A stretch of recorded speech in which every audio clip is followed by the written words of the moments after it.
इसमें हम लोग देखने वाले हैं कूलॉम्स लॉ, या इसी को हम लोग कूलॉम्स इनवर्स स्क्वायर लॉ बोलते हैं। तो Coulomb's law, Coulomb's inverse square law होता क्या है, हम लोगों ने पढ़ रखा है कि दो सजाती आवेश लाइक चार्जेस जो होते हैं एक दूसरे को रिपल करते हैं, अनलाइक चार्जेस एक दूसरे को अट्रैक्ट करते हैं। तो इनके बीच ये जो फोर्स लग रहा है, इलेक्ट्रोस्टैटिक फोर्स जिसे बोलते हैं, स्थिर वैद्युत बल, तो इसका मान निकालने के लिए लगभग 1785 में चार्ल्स कूलॉम नाम के एक साइंटिस्ट थे, उन्होंने कुछ एक्सपेरिमेंट्स किए और उसके बेस पे एक लॉ दिया जिसे हम लोग कूलॉम्स लॉ या कूलॉम्स इनवर्स स्क्वायर लॉ बोलते हैं। इनवर्स स्क्वायर लॉ की कहानी ये है कि ये जान लीजिए, हम लोगों ने 11th में बेसिक आप लोगों ने पढ़ा होगा कि इस यूनिवर्स में 4 जो है बेसिक फोर्स पाए जाते हैं। इलेक्ट्रोमैग्नेटिक फोर्स हो गया, और ग्रेविटेशनल फोर्स हो गया, weak nuclear force, strong nuclear force. तो ये जो चारों फोर्स होते हैं ये इन्वर्स स्क्वायर लॉ को फॉलो करते हैं।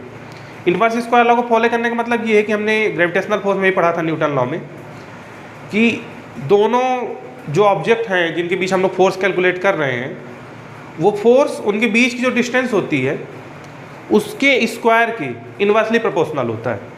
अभी समझिए लॉ क्या है, बोलता है ये नियम, ये लॉ ये बोलता है कि कोई भी दो चार्जेस के बीच लगने वाला फोर्स, दो आवेशों के मध्य लगने वाला जो बल है, तो उन दोनों चार्जेस के मैग्नीट्यूड की, उनके परिमाण के गुणनफल के अनुक्रमानुपाती होता है, डायरेक्टली प्रोपोर्शनल होता है, और उनके बीच की दूरी के वर्ग के व्युत्क्रमानुपाती होता है। मतलब उन दोनों के बीच की जो डिस्टेंस है उसके स्क्वायर का इन्वर्सली प्रोपोर्शनल होता है। प्रोपोर्शनल या इन्वर्सली प्रोपोर्शनल होने का मतलब ये है कि आप लोगों ने छोटी क्लास में पढ़ा था, कोई भी दो चीज़ें प्रोपोर्शनल या अनुपाती, समानुपाती क्या है कि एक बढ़ेगी तो दूसरी बढ़ेगी, और व्युत्क्रमानुपाती होने का मतलब ये है कि एक बढ़ेगी तो दूसरी घटेगी। तो मतलब जैसे बीच की दूरी बढ़ेगी तो बल कम होता जाएगा, फोर्स कम होता जाएगा, और यदि इनका जो मैग्नीट्यूड है चार्जेस का वो बढ़ेगा तो उनके बीच लगने वाला जो फोर्स है वो भी बढ़ता जाएगा। तो लॉ यही बोलता है कि दो चार्जेस जो हैं उनके बीच लगने वाला जो फोर्स है, तो उन दोनों चार्जेस के मैग्नीट्यूड की डायरेक्टली प्रोपोर्शनल होता है प्रोडक्ट के, और उनके बीच की डिस्टेंस के स्क्वायर के इन्वर्सली प्रोपोर्शनल होता है। और ये जो फोर्स वर्क करता है तो दोनों चार्जेस को जो लाइन ज्वाइन कराती है उसके अलोंग वर्क करता है। दोनों चार्जेस को मिलाने वाली जो रेखा है उसी के ऊपर ये बल कार्य करेगा। यानी जो बल की क्रिया रेखा है, action of line, line of action है, वो उसी लाइन पे होगी जो दोनों को ज्वाइन करा रही है। अब देखिए समझते हैं इसको हम। ऐसा मान के चलिए कि दो पॉइंट चार्ज हैं, दो बिंदु आवेश हैं, ये है Q1 और ये है Q2। A और B दो पॉइंट पर रखे हुए हैं, Q1 और Q2 चार्ज। अब यदि ये एक जैसे चार्ज होंगे, लाइक चार्ज होंगे, तो ये एक दूसरे को प्रतिकर्षित करेंगे, एक दूसरे के ऊपर प्रतिकर्षण बल लगाएंगे, रिपल्सन फोर्स लगाएंगे। और यदि ये अलग अलग चार्ज हैं, अनलाइक चार्ज हैं, तो एक दूसरे को अपने तरफ खींचेंगे, मतलब आकर्षण बल लगाएंगे। तो दोनों ही कंडीशन में जो बल लगेगा, हम मान के चलते हैं कि इनके बीच जो ये विद्युत बल लग रहा है कैपिटल F है। तो कूलॉम्स लॉ का पहला सेंटेंस ये बोल रहा है हमको कि ये जो बल है इन दोनों के मैग्नीट्यूड के प्रोडक्ट के डायरेक्टली प्रोपोर्शनल होता है। F जो है डायरेक्टली प्रोपोर्शनल है Q1 इंटू Q2। तो इसका मतलब ये है कि जैसे Q1 इंटू Q2 का मान बढ़ेगा उसी अनुपात में F का मान भी बढ़ेगा।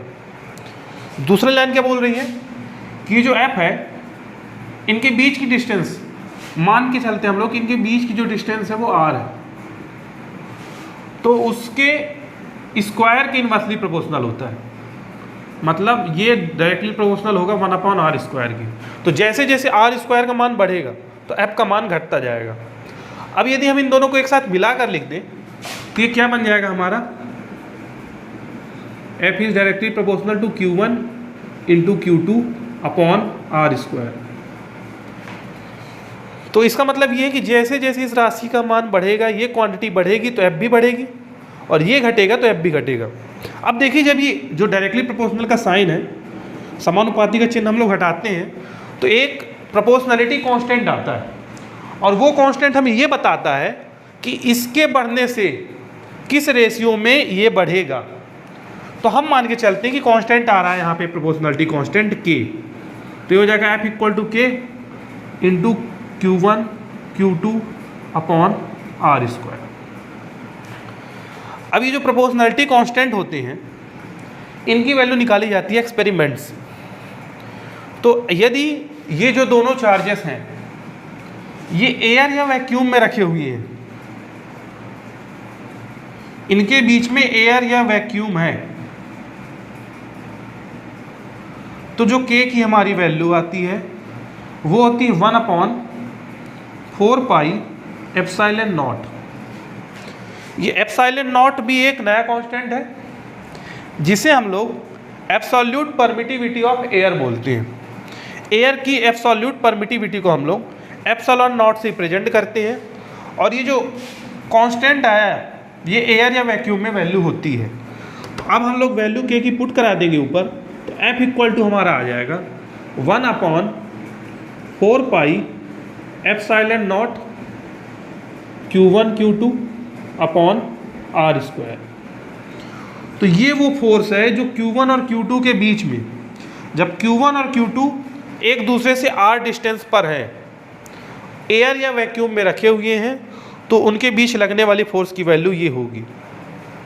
अच्छा, फोर्स है तो ऐसा यूनिट तो न्यूटन ही रहनी है, सिंपली है। तो एयर या वैक्यूम के लिए तो कैलकुलेशन हो गया। अब मान के चलिए इसे एयर या वैक्यूम की जगह किसी दूसरे मीडियम में रखा गया है, तो जब हम लोग इसे दूसरे मीडियम में लेकर जाते हैं तो एक और कांस्टेंट हमारे पास आ जाता है। जो F की वैल्यू हम लोग लिख रहे हैं ये हो जाती है 1/4 पाई एप्सिलॉन नॉट इंटू के into Q1 Q2 upon R square. अब समझिएगा कि ये जो कैपिटल के आया है इसे हम लोग उस मीडियम का, जिस मीडियम में हमने दोनों चार्जेस रखे हुए हैं, डाई इलेक्ट्रिक कांस्टेंट कहते हैं। डाई इलेक्ट्रिक कांस्टेंट, और ये कांस्टेंट जो होता है वो ये डिटरमाइन करता है कि उस मीडियम पे रखने पर दो चार्जेस के बीच जो फोर्स लगने वाला है वो कितना रह जाएगा। तो एयर या वैक्यूम की जगह एक ऐसे मीडियम में हम लोग रख रहे हैं जिसका डाई इलेक्ट्रिक कांस्टेंट के है, तो हमारा जो फोर्स है वो पहले वाले फोर्स का 1/k टाइम रह जाता है। और इसे हम लोग एक और तरह से रिप्रेजेंट कर सकते हैं, इसे हम लोग ER भी लिखते हैं। तो जो ER है वो कहलाती है हमारी रिलेटिव परमिटिविटी।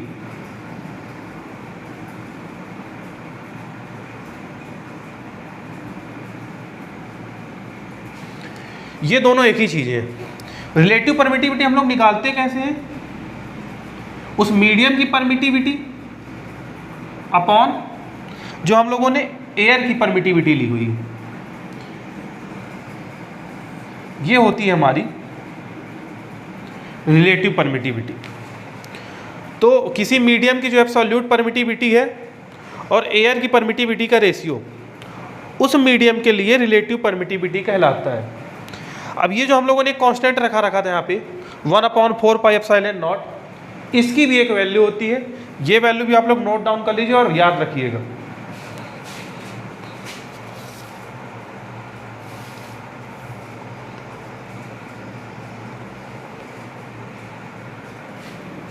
जो एक कांस्टेंट की वैल्यू निकलती है 1/4 पाई एप्सिलॉन नॉट की, ये होती है हमारी 9 ×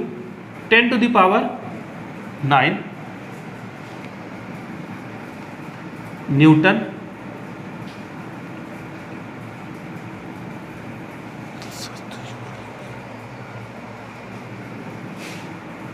न्यूटन मीटर स्क्वायर पर कूलम्ब स्क्वायर।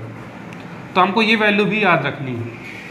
तो इस तरीके से कूलम्ब्स लॉ से हम लोग ये डिसाइड कर पाते हैं कि कोई भी दो चार्जेस के बीच जो अट्रैक्शन या रिपल्सन फोर्स लगना है वो कितना होगा। तो ये देखिए जो अपान में R स्क्वायर आ रहा है, इसी R स्क्वायर के कारण हम लोग इस लॉ को इनवर्स स्क्वायर लॉ भी बोलते हैं। और मैंने एक लाइन ये भी बताई थी कि इन दोनों के बीच जो फोर्स लगता है वो उसी लाइन पे लगता है जो इन दोनों को ज्वाइन कराती है। मतलब ऐसा मान के चलिए कि दोनों लाइक चार्जेस हैं, ये भी पॉजिटिव ये भी पॉजिटिव या ये भी निगेटिव, दोनों निगेटिव हैं, तो रिपल्सन फोर्स लगाएंगे, तो ये फोर्स की डायरेक्शन होगी दोनों की इसी लाइन पे। और यदि ये दोनों अनलाइक चार्जेस है, अलग अलग चार्ज, एक पॉजिटिव और एक निगेटिव, तो ये क्या करेंगे, एक दूसरे को अपने तरफ अट्रैक्ट करेंगे। तो जो Q1 पे इस Q2 के कारण फोर्स लगेगा, उसकी डायरेक्शन ये होगी, ये हमारा कहलाएगा F12, और Q2 पे जो फोर्स लगेगा उसकी डायरेक्शन होगी ये F21, इसी लाइन पर। ये यहां पास था F21, ये है F12। तो इस तरीके से हम लोग इस फोर्स का कैलकुलेशन और उसकी डायरेक्शन निकाल सकते हैं।